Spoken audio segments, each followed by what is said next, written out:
श्री स्वामी समर्थ. नमस्कार मंडळी, स्वागत आहे तुमचे माझ्या यूट्यूब चॅनलवरती. आजचा दिवस तुम्हाला खूप छान सुखाचा आनंदाचा जाऊ हीच मी स्वामींच्या चरणी प्रार्थना करते आणि आज या नवीन व्हिडिओला सुरुवात करते. उद्या 6 जून वार शुक्रवार आणि या दिवशी आले आहेत निर्जला एकादशी. ज्येष्ठ महिन्यातील शुक्ल पक्षातील एकादशीला निर्जला एकादशी असे म्हटले जाते. वर्षातील सर्व 24 एकादशींपैकी ही एकादशी सर्वात महत्त्वाची आहे. या एकादशीचे व्रत अन्न पाणी न घेता केले जाते आणि म्हणून या व्रताला निर्जला एकादशी असे म्हटले जाते.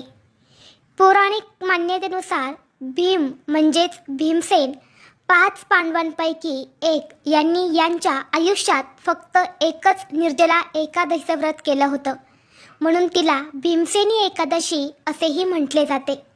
या निर्जला एकादशीबद्दल विष्णू पुराणामध्ये सांगितले आहे.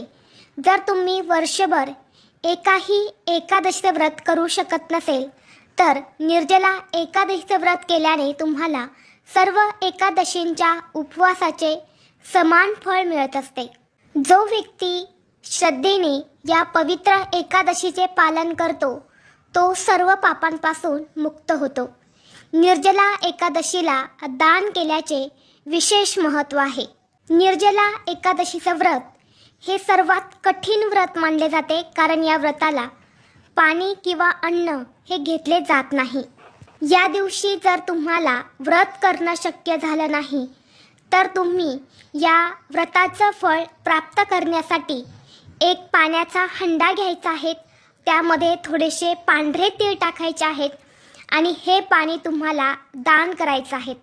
असं म्हणतात की ज्यांना या निर्जला एकादशीचं व्रत करणं शक्य होत नाही त्यांनी जर असे पाणी दान केले तर त्यांना या एकादशीच्या व्रताचं पुण्य प्राप्त होत असते.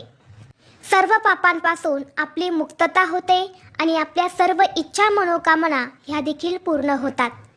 धार्मिक दृष्टीने हा दिवस अतिशय महत्त्वाचा असल्यामुळे या दिवशी काही महत्त्वाचे उपाय आणि सेवा देखील केल्या जातात. आज या व्हिडिओमध्ये मी तुम्हाला एक अतिशय प्रभावी असा उपाय सांगणार आहे. उद्या शुक्रवार निर्जला एकादशीला तुम्ही उपवास नाही केला तरीही चालेल, पण मिठाचा हा अतिशय प्रभावी उपाय नक्की करा. हा उपाय केल्याने सर्व दुःख संकट अडचणी दूर होतील. 7 पिढ्यांचे दारिद्र्य हे नष्ट होऊन घरात अखंड लक्ष्मी नांदेल. तर हा मिठाचा उपाय कसा करायचा आहे, कोणत्या वेळेत करायचा आहे याबद्दलची संपूर्ण माहिती आज या व्हिडिओमध्ये मी तुमच्यासोबत शेअर करणार आहे. त्यामुळे तुम्ही हा व्हिडिओ स्किप न करता शेवटपर्यंत नक्की पहा. चॅनलवरती नवीन असाल तर सबस्क्राईब करा आणि असेच माहितीपूर्व नवनवीन व्हिडिओ पाहण्यासाठी बेल आयकॉनला प्रेस करा, म्हणजे जेव्हा कधी मी नवीन व्हिडिओ अपलोड करेल त्याचं नोटिफिकेशन सर्वात अगोदर तुम्हाला भेटेल आणि तुम्ही एक पण व्हिडिओ मिस करणार नाही. आज या व्हिडिओमध्ये मी तुम्हाला जो उपाय सांगणार आहे तर हा उपाय तुम्ही दिवसभरामध्ये कधीही करू शकता. अगदी सकाळपासून ते संध्याकाळपर्यंत जेव्हा केव्हा शक्य होईल तेव्हा तुम्हाला हा मिठाचा अतिशय प्रभावी असा उपाय करायचा आहे. मिठाला अनेक संस्कृती आणि धार्मिक परंपरेमध्ये विशेष महत्त्व आहे. धार्मिक आणि आध्यात्मिक दृष्टीने मीठ शुद्धीचे प्रतीक मानले जाते. तसेच मिठाला अतिशय शुभ आणि सकारात्मकतेचे प्रतीक देखील मानले जाते. मीठ हे देवाचे प्रतीक मानले जाते. मिठाला लक्ष्मीचा भाऊ म्हटलं जातं. ज्या प्रकारे माता लक्ष्मीची उत्पत्ती ही समुद्र मंथनातून झालेली आहे तसेच मिठाची उत्पत्ती देखील समुद्र मंथनातूनच झालेली आहे आणि म्हणून मिठाला देवाचे प्रतीक मानले जाते. काही धार्मिक विधींमध्ये मीठ प्रार्थना आणि पूजेच्या वेळी वापरले जाते. तसेच मीठ हे नकारात्मक ऊर्जा देखील दूर करण्यासाठी वापरले जाते. खास करून निर्जला एकादशीच्या दिवशी मिठाचे काही प्रभावी उपाय जे आहेत तर ते केले जातात. या दिवशी आपण हे उपाय जर केले तर आपल्या आयुष्यात ज्या काही अडचणी आहेत, जी काही संकट आहेत, दुःख आहेत तर ती दूर होतात आणि देवी लक्ष्मीचा आशीर्वाद हा आपल्याला प्राप्त होतो. जर तुमच्या आयुष्यामध्ये काही अडचणी असतील, काही संकट असेल, सतत तुम्हाला अपयशाचा सामना करावा लागत असेल, कोणतीही गोष्ट ही तुमच्या मनासारखी घडत नसेल, तुमच्या कोणत्याही इच्छा मनोकामना ह्या पूर्ण होत नसतील किंवा तुमच्या घरामध्ये सतत अडचणी येत असतील, मग या अडचणी पैशांच्या असतील किंवा आजारपण असेल किंवा इतर कुठल्या अडचणी असतील, तर त्या दूर होण्यासाठी उद्याच्या दिवशी तुम्हाला मिठाचं दान आवर्जून करायचं आहे. तुम्ही अगदी 10 रुपयांचं किंवा अर्धा किलो 1 किलो मीठ जे आहे तर ते घ्यायचं आहे आणि हे मीठ तुम्हाला गरजू व्यक्तीला दान करायचं आहे. असं म्हणतात की या दिवशी जो व्यक्ती मिठाचं दान करतो तर त्याला त्याचे शुभ फळ प्राप्त होत असते आणि त्या व्यक्तीच्या आयुष्यातील सर्व अडचणी ह्या दूर होतात. आणि म्हणून तुम्ही उद्या मिठाचं दान हे आवर्जून करा. तसेच तुमच्या घरामध्ये पैसा टिकत नसेल, सतत पैशांच्या आर्थिक अडचणी येत असतील, इतर लोकांकडून तुम्हाला पैसे उसने घेण्याची वेळ येत असेल किंवा तुमच्यावरती एखादं कर्ज आहे, त्या कर्जातून तुम्हाला लवकरात लवकर मुक्तता हवी असेल किंवा कष्ट आणि मेहनत करूनही तुमच्या कष्टाला आणि मेहनतीला यश मिळत नसेल, कोणतीही गोष्ट तुमच्या मनासारखी घडत नसेल, घरात पैसा टिकत नसेल, पैसे येण्याचे सर्व मार्ग हे बंद झालेले असतील, तर उद्याच्या दिवशी तुम्हाला एक उपाय करायचा आहे. हा उपाय तुम्ही सकाळी किंवा संध्याकाळी केला तरीही चालेल. उपाय करण्यासाठी तुम्हाला एक प्लेट घ्यायची आहे.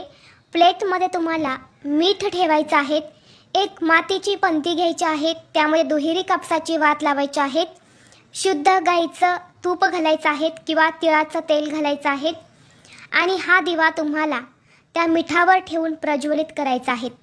दिवा प्रज्वलित केल्यानंतर त्या दिव्यामध्ये 2 लवंग टाकायचे आहेत आणि यानंतर हा दिवा सर्वप्रथम आपल्या देवघरासमोर ठेवायचा आहे. दिव्याला हळदी कुंकू लावायचं आहे, धूप दीप अगरबत्ती ओवाळून घ्यायच्या आहेत. यानंतर तिथेच बसून माता लक्ष्मी आणि भगवान विष्णूंचं नामस्मरण करायचं आहे. यानंतर तो दिवा तुमच्या देवघरामधून उचलून तुमच्या स्वयंपाकघरामध्ये ईशान्य कोपऱ्यामध्ये लावायचा आहे. स्वयंपाकघरामध्ये जी ईशान्य दिशा असेल तर तिकडे या दिव्याची वात करून हा दिवा तिथे तुम्हाला लावायचा आहे.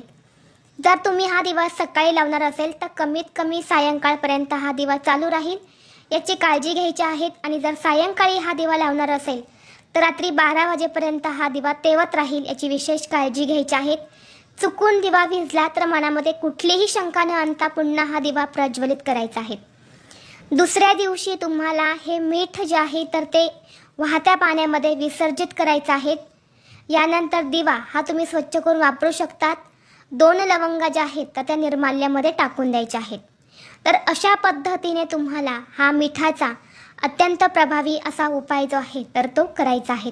त्याचबरोबर तुम्हाला उद्याच्या दिवशी तुमच्या स्वयंपाकघरामध्ये तुम्ही जे मीठ वापरता, जी मिठाची बरणी असणार आहे तर त्या मिठाच्या बरणीमध्ये तुम्हाला 2 लवंगा या आवर्जून टाकायच्या आहेत.